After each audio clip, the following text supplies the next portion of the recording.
স্বশাসিত জেলা পরিষদ এডিসি নির্বাচনের ভোট গণনার পর থেকে খোয়াই জেলার বিভিন্ন এলাকায় নির্বাচনোত্তর অশান্তির অভিযোগ উঠেছে। বিজেপি দলের দাবি, রামচন্দ্রঘাট, তুলাশিখর, কচুছড়া সহ একাধিক এলাকায় অগ্নিসংযোগ, বাড়িঘর ভাঙচুর এবং দলীয় নেতা কর্মীদের উপর হামলার ঘটনা ঘটেছে, যা গতকাল রাত ভোর চলেছে বলে অভিযোগ।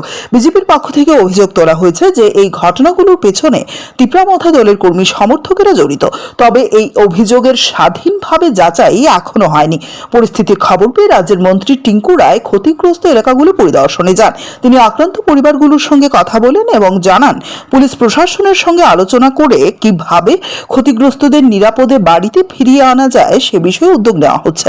এদিকে খোয়াই বিজেপি জেলা কার্যালয়ে বহু নেতা ও কর্মী বাড়িঘর ছেড়ে আশ্রয় নিয়েছেন বলে জানা গেছে। মন্ত্রী সেখানে গিয়ে তাদের সঙ্গেও কথা বলেন এবং প্রয়োজনীয় সহায়তার আশ্বাস দেন। ঘটনাকে কেন্দ্র করে এলাকায় উত্তেজনা বিরাজ করছে।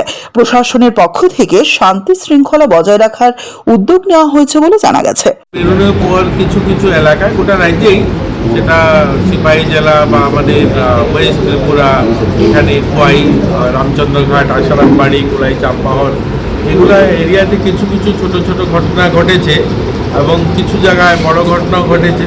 আমি সকলের কাছে আহ্বান রাখবো, দেখুন, গণতান্ত্রিক ব্যবস্থায় নির্বাচন হবে, হার জিত হবে, এটাই স্বাভাবিক।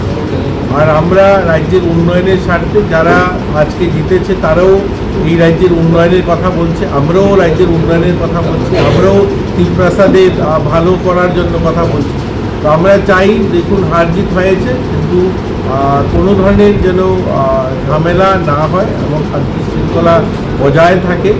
এবং আজকে আমরা এই খোয়াই জেলার অন্তর্গত কৃষ্ণপুর বিধানসভা, রামচন্দ্রঘাট, আশারামবাড়ি এলাকার যারা রয়েছে তাদের সঙ্গে কথা বলতে এসেছি, তাদেরকে সঙ্গে তাদের যে সমস্যা যেগুলো কালকে হয়েছে এগুলো জানতে এসেছি।